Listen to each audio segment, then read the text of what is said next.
আসসালামু আলাইকুম রহমতুল্লাহ। আশা করি তোমরা সবাই ভালো আছো। আজকে নতুন আরও একটা লেকচারে তোমাদের সবাইকে স্বাগতম জানাচ্ছি। আজকে কি শেখাবো জানো? সবচেয়ে সহজ নিয়মে পরিপূরক অঙ্ক তোমাদেরকে শেখাবো। আমরা যদি বলি পরিপূরক আসলে কাকে বলে, আমরা পরিপূরক মানে কি জানি জানো? মনে রাখবা, পরিপূরক আমরা মূলত কেন করি? ঋণাত্মক মান বের করার জন্য মূলত পরিপূরক করি। বলো, কি বলেছি? ঋণাত্মক মান বের করার জন্য যে পদ্ধতি অবলম্বন করা হয় তাকেই আমরা কি বলবো বলো? পরিপূরক বলবো। এই কথাটার মানে হচ্ছে আমরা কোনো নেগেটিভ সংখ্যার মান জানি না। তাহলে বলো তো আমরা কোন মান জানি? সকল পজিটিভ সংখ্যার মান জানি। তাহলে কি বলেছি বলো?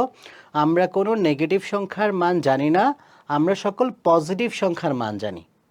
মূলত আমরা নেগেটিভ সংখ্যার মান বের করার জন্যই আমরা পরিপূরক করি। তো চলো কিভাবে আমরা পজিটিভ সংখ্যার মান জানি সেটা দেখে আসি। প্রথমত, আমরা যখন একটা কম্পিউটারকে নির্দেশনা প্রদান করি, কম্পিউটার বোঝে কোন ভাষা বলো তো? বাইনারি ভাষা। তো বাইনারির বাই অর্থ কত বলো? 2। তার মানে একটা কম্পিউটার 2n এই সূত্রের উপর ডিপেন্ড করে কাজ করে, তাই না? এখন তুমি যখন 2 এর উপর পাওয়ার 0 বসাবা, কত আসবে বলো তো? 1 আসবে। 2 এর উপর পাওয়ার 1 বসালে কত আসবে? 2 আসবে। 2 এর উপর পাওয়ার 2 বসালে কত আসবে? 4 আসবে। 2 এর উপর পাওয়ার 3 বসালে কত আসবে? 8 আসবে। 2 এর উপর পাওয়ার 4 বসালে কত আসবে? 16 আসবে। 2 এর উপর পাওয়ার 5 বসালে কত আসবে? 32 আসবে। এইভাবে করে জিনিসটা যাবে। এই যে আমি কোডের সিকোয়েন্সটা বললাম, 1 2 4 8 16 32 64 128 256 512, এই যে সিকোয়েন্সটা বললাম, এই সিকোয়েন্সটা দিয়ে তুমি যে কোনো পজিটিভ সংখ্যার মান বের করতে পারো। যে কোনো পজিটিভ সংখ্যার মান বের করতে পারো। চলো দেখি। যেমন তোমাকে মনে করো বলা হলো +20-এর মান বের করতে বলা হয়েছে। কার মান বের করতে বলা হয়েছে? +20-এর মান। তাহলে খেয়াল করো তো, আমরা কোডটা যখন লিখবো অবশ্যই ডান দিক থেকে লিখবো। তাহলে তুমি প্রথমে কত পাইছিলা বলো? 1।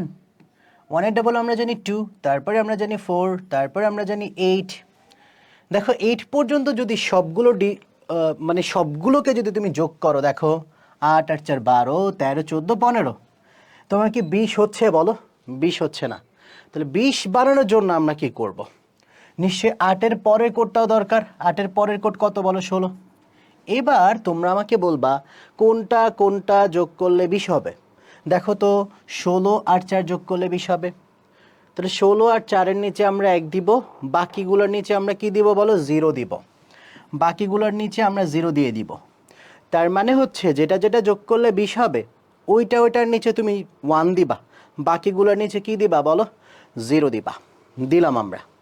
এই যে মানটা পেলাম, এটাই হচ্ছে তোমার পজিটিভ 20-এর মান। বুঝতে পারছি কিনা বলো?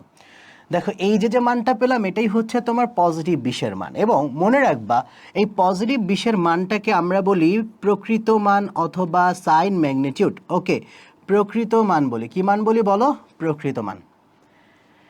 এখন সেম টু সেম ভাবে যদি তোমাকে আমি বলতাম +50-এর মান বের করো, +50-এর মান আমরা বের করতে পারতাম কিভাবে? দেখো তো, সেম কোড আমাদের দরকার হতো, কিন্তু 16 পর্যন্ত হলে সবগুলোকে তুমি যদি যোগ করো, দেখো যোগ করলে আসতেছে তোমার 31। 50 কিন্তু হচ্ছে না। যেহেতু 50 হচ্ছে না, তার মানে 16-র পরের কোডটাও তোমার লাগবে, তাই না? তাহলে 16-র পরের কোডটা কত বলো? 32। সুন্দর করে নিলাম।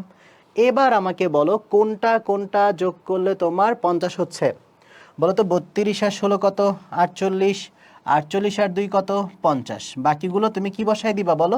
0 বসাই দিবা। এই যে মানটা পেলাম, এই মানটা আমার কিসের মান বলো? +50-এর মান। তাহলে আমরা লিখি 110010। যে মানটাকে আমরা কি বলতাম বলো তো? প্রকৃত মান। ওকে, আচ্ছা। তাহলে ঠিক একইভাবে আমরা যোগের যে কোনো একটা, মানে প্লাসের যে কোনো মান বললে তুমি এই কোড দিয়ে বের করে ফেলতে পারবা। কোডটা মনে রাখবা, 1 2 4 8 16 32 64 128 256 512, তারপর 1024 এরকম করে যায়। তুমি যদি না পারো, ক্যালকুলিম আমার কাছে যাবা, 2 এর উপর পাওয়ার বাড়াতে বাড়াতে যাবা, তাহলে সিকোয়েন্স পেরে যাবা। তো এই সিকোয়েন্স দিয়ে বের করা যায়। তারপর আমি তোমাদেরকে পরবর্তীতে ক্যালকুলেটর হ্যাক্স পর্ব যখন করাবো, সেখানে ক্যালকুলেটর মামার সাহায্যে কিভাবে পুরো অঙ্ক সলভ করা যায় সেটাও আমি দেখাই দিব। টেনশনের কোনো কারণ না, আগে আমরা ম্যানুয়ালি শিখে নিই জিনিসটা কিভাবে করে, আগে জেনে নিই, পরে আমরা ক্যালকুলেটরে ট্রিক্স অবলম্বন করে আমরা করব। এখন আসো, তাহলে আমরা কি বলছি, তোমাকে যে কোনো পজিটিভ মান বের করতে বললে আমরা কিউট করে এভাবে করে বের করব। কিন্তু তোমাকে পরীক্ষার হলে কখনোই বলবে না প্লাসের মান বের করো, তোমাকে বলবে -20-এর মান বের করো। মনে রাখবা, এই -20-এর মান বের করার জন্য আমরা মূলত দুইটা স্টেপ ফলো করি। প্রথম স্টেপটার নাম হচ্ছে ওয়ান্স কমপ্লিমেন্ট বা একের পরিপূরক, ওয়ান্স কমপ্লিমেন্ট বা একের পরিপূরক। দুইয়েরটার নাম হচ্ছে টুস কমপ্লিমেন্ট বা দুইয়ের পরিপূরক। একের পরিপূরক কথার মানে কি জানো? সংজ্ঞা যদিও আমাদের অটোমেটিক হবে, এখন জাস্ট আমি লিখতেছি, তোমরা আমার সাথে সাথে লিখতে পারো। একের পরিপূরক মানে আমরা যে প্রকৃত মানটা পাইছি, সেই প্রকৃত মানটাকে আমরা কি করব? বিপরীতকরণ করব। কি করব বলো? প্রকৃত মানটাকে বিপরীতকরণ করব। আর দুইয়ের পরিপূরক মানে হচ্ছে আমরা যে প্রকৃত মানটা পাইছি এটাকে বিপরীতকরণ করার পর যে মান পাই ওটার সাথে আমরা এক যোগ করব। প্রকৃত মানটার সাথে বিপরীতকরণ করার পর এক যোগ করে যে মান পাই সেটাকে আমরা কি বলবো বলো? দুইয়ের পরিপূরক। যদিও সংজ্ঞা আমাদের একটু পর অটো হয়ে যাবে, এখন এদিকে মনোযোগ দাও। আমি তোমাকে বললাম -20-এর মান বের করতে। তুমি আমাকে বলো, তুমি কি -20-এর মান জানো না +20-এর মান জানো? অবশ্যই +20-এর মান জানো। তা +20-এর মান প্রথমে বের করবা। বের করে দেখবে এটা কত বিটে আছে। দেখো তো এখানে 1 2 3 4 5 6 7 8, তার মানে 8 বিটে না থাকলে আগে তুমি 8 বিটে বানাবা। আবারও বলছি, যদি 8 বিটে না থাকে 8 বিটে বানায় নিবা। ঠিক আছে, তো 8 বিটে বানালাম আমরা। এখন আমরা কি করব? এইটাকে উল্টাবো। কি করব বলো? অবশ্যই এরকম আমার মতো তীর চিহ্ন দিয়ে নিবা, তাহলে একটা সুবিধা হয়। দেখো, আমরা এবার এটাকে উল্টাবো। উল্টানো মানে 0 থাকলে তুমি 0-এর পরিবর্তে 1 দিবা, 1 থাকলে তুমি 1-এর পরিবর্তে 0 দিবা। তাহলে বলো, এই যে আমরা 0-এর পরিবর্তে 1 দিব, এখানে 1 দিব, এখানে 1 দিব, এখানে 0 1 0 1 1। তাহলে বলো তো, এই যে যে মানটা পেলাম এইটাকে আমরা কি বলবো? এইটাকে আমরা বলবো একের পরিপূরক। বলো, কি বলবো? একের পরিপূরক। এটার আরও একটা নাম আছে যেটাকে আমরা বলবো হচ্ছে নিগেশন। বলো, কি বলবো? নিগেশন। এটা স্টার দিয়ে রাখো, এটা অনেক সময় তোমাদের 3.1 থেকে কোশ্চেন করলেই এই প্রশ্নটা দেয়, নিগেশন কি। যদি একটু জটিল কোশ্চেন করে তাহলে এই প্রশ্নটা দেয় ক নাম্বার। এই কোশ্চেনটা তোমরা অনেকেই জানো না। নিগেশন এটা আবার নতুন কি? তাহলে নিগেশনের মানে হচ্ছে, মনে রাখবা, আমরা যে পজিটিভ মানটা পাই, মানে 0-এর পরিবর্তে 1, 1-এর পরিবর্তে 0 বসানোকে আমরা নিগেশন বলি। নিগেশনের সংজ্ঞাটা তোমরা এভাবে লিখতে পারো, 0-এর পরিবর্তে 1, 1-এর পরিবর্তে 0 বসানোকে আমরা কি বলি বলো? নিগেশন বলি।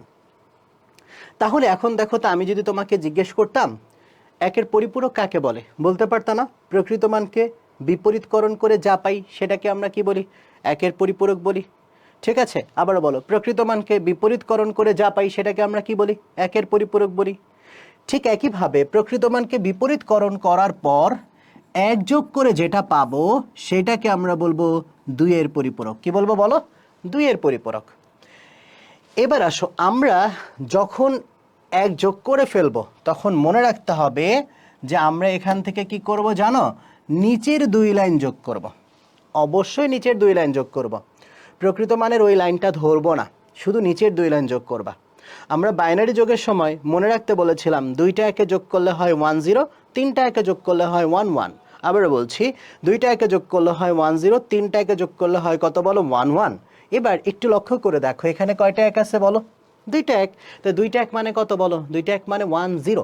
1 0-র আমরা 0 বসালাম, হাতে কত আছে বলো? 1। সে একটা সুন্দর করে এখানে বসাও। এবার বলো, আবারও এই স্টেপের মধ্যে দেখো তো কয়টা 1 আছে? 2টা 1। 2টা 1 মানে 1 0-র 0, হাতে কত? 1। সে একটা আমরা এই যে 0-র নিচে বসালাম। এবার বলো, 0 আর 1 মানে কত? 1। এখন আমার হাতে কিছু আছে? নাই। তাহলে এখানে যা আছে সব সুন্দর করে বসে যাবে। এটা কার মান বলো? এটাই হচ্ছে -20-এর মান। তাহলে আমরা কি শিখলাম? তোমাকে যদি মাইনাসের কোনো মান বের করতে বলা হয়, তুমি আগে সেটার পজিটিভ মানটা বের করে নিবা, প্লাসের মানটা বের করে নিবা, বের করে এটাকে উল্টাবা, উল্টানোর পর এটাকে এক যোগ করবা। এক যোগ করে যে মান পাও ওটাই হচ্ছে তোমার নেগেটিভ সংখ্যার মান, মানে মাইনাসের মান। ঠিক একইভাবে আমি যদি 50কে বলতাম, পারতাম না? প্রথম কাজ কি বলো? প্রথম কাজ কিউট করে আগে দেখবা কয়টা আছে, 1 2 3 4 5 6 7 8। প্রথম কাজ 8 বিটে বানানো, যেটাকে আমরা বলেছিলাম প্রকৃত মান। এবার তোমরা আমাকে বলো এটাকে এখন আমরা উল্টাবো না? উল্টাবো না? চলো উল্টাই। উল্টানো মানে কি বলো? 0-এর পরিবর্তে 1, 1-এর পরিবর্তে 0, তাহলে এখানে কি আসবে? 1 1 0 0 1 1 0 1। এটাকে আমরা বলেছিলাম একের পরিপূরক। কি বলেছিলাম বলো? একের পরিপূরক। সাথে যোগ করবা কত? 1। যখন আমরা যোগ করব তখন আমরা কি করব বলো? যোগ করার সময় শুধুমাত্র বলেছিলাম শেষের 2 লাইন যোগ করবা। তাহলে 2টা একে যোগ করলে কত? 1 0 0, হাতে হচ্ছে 1, সে একটার নিচে বসাও। আবার 0 আর 1 যোগ করলে কত? 1। এবার দেখো হাতে কিছু নাই, তাহলে 1 1 0 0 1 1। এটা কার মান বলো? এটা হচ্ছে -50-এর মান। আশা করি তোমরা এখন এই যে মাইনাসের যে কোনো মান বের করতে পারবা, কোনো ব্যাপারই না। এতটুকু জানলেই 4 নাম্বার শিওর করা যায়। এতটুকু নিয়ম জানলেই তুমি 4 নাম্বার শিওর করতে পারবা। তো এখন আসো, তোমাকে বলা হলো অবজেক্টিভের মধ্যে -20-এর মান বের করতে বলা হলো। কার মান বের করতে বলা হলো? -20-এর মান বের করতে বলা হলো। অবজেক্টিভে আসছে। তো এখানে চমৎকার একটা শর্টকাট নিয়ম আছে। শর্টকাট নিনজা টেকনিকটা তোমাদেরকে এখন একটু দেখাই দিই। মনে রাখবা, তোমাকে যদি -20-এর মান বের করতে বলা হয়, আমরা কি -20-এর মান জানি বলো? না। তাহলে আমরা প্রথমে কি করব? +20-এর মান বের করব। +20-এর মান তুমি কি পাইছো? এইটা পাইছো? তাহলে এটা দেখে দেখে আমরা বলি, চলো 0 0 0 1 0 1 0 0। ম্যাজিকটা দেখো। সবাই যখন এরকম -20-এর মান আসবে সবাই পুরো অঙ্ক করবে। আমরা চেহারা দেখে উত্তর বলে দিব। সে চেহারা দেখে উত্তর বলে দেওয়ার নিনজা টেকনিকটাই হচ্ছে এটা। বুঝতে পারছি? চলো, তো তোমাকে যখন -20 বলবে, আমরা তো -20-এর মান জানি না, আমরা জানি +20-এর মান। বের করলাম। বের করার পর এরপরে তুমি কি করবা? তুমি যে পজিটিভ সংখ্যার মানটা পাইছো, ওই মানটার ডান দিক থেকে দেখতে দেখতে আসবা যে প্রথম 1 কোথায় আছে। কি দেখবা? প্রথম 1 কোথায় আছে। দেখো তো, এদিক থেকে প্রথম 1 এই পর্যন্ত আছে না? এই পর্যন্ত সব সেম টু সেম দিয়ে দিবা। এরপরে যতগুলো ডিজিট পাবা সেগুলোকে জাস্ট উল্টে দিবা। দেখো তো এটার সাথে তোমার এটা মিলে গেছে কিনা? বুঝতে পেরেছো? তো শর্টকাট ট্রিক্সটা কিভাবে অ্যাপ্লাই করবা? প্রকৃত মানের, মানে যে পজিটিভ সংখ্যার মান পাইছো, ওটা ডান দিক থেকে দেখবা প্রথম 1 কোথায় আছে। প্রথম 1 যেখানেই আছে সেই পর্যন্ত সব সেম। এখন এমনও হতে পারে প্রথম 1 এই প্রথমটাতেই আছে, দেখার বিষয় না, ওইটার বরাবর সেম দিয়ে দাও, তারপরেরগুলো উল্টায় দাও। প্রথম 1 তুমি যেখানে পাও ওই পর্যন্ত সেম, তারপরেরগুলো উল্টে দাও, অ্যান্সার চলে আসবে। এবার তোমরা আমাকে -50-এরটা কমেন্ট করে জানাও উত্তর কী হবে শর্টকাট ট্রিক্স অ্যাপ্লাই করে।